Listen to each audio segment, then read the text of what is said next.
next few years, while Saturn and Neptune are both moving through Aries, and especially in these moments where other planets are heightening their presence in Aries through conjunctions, but also through other aspects, I think one of the most important skill sets that we can all individually cultivate as a collective is recognizing what pulls us further from ourselves and what is inviting us deeper into ourselves. And while I think on a surface level that may seem like a really straightforward and simple thing to figure out, right?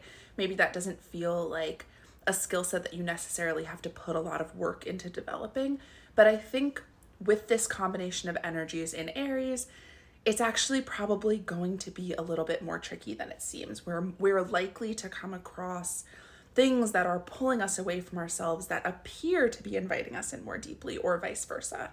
And so actually doing that discerning work may be harder than it seems like it should be. And I think one of the reasons that this is important right now is because in the Venn diagram of Neptunian themes and Saturnian themes, one of the things sitting in the middle is like a concept of devotion, right?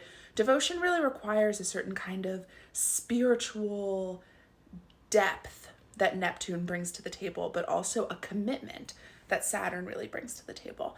And it's really important during this time, I think, for us to become devoted to understanding ourselves, and to do so not just in the vacuum of being more comfortable with ourselves, but to make us better community members with and for each other. Because in these moments where global tensions are really high, when there's a lot of stuff you need to band together with your neighbors to fight against, to fight for, right? It's really important that you have a strong sense of the foundation that you've cultivated within yourself.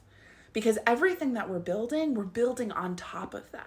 Without a strong sense of self, it's really hard to be a strong member of a community. It's really hard to recognize where you end, where the others begin, and those boundaries really matter a lot for the work that we do together. So if you're coming across advice or information or encounters that maybe have you feeling further away from yourself than you thought they would, or you are having encounters or experiences or taking in information that's making you feel closer to yourself than you thought that it would, those are really important things to take note of right now.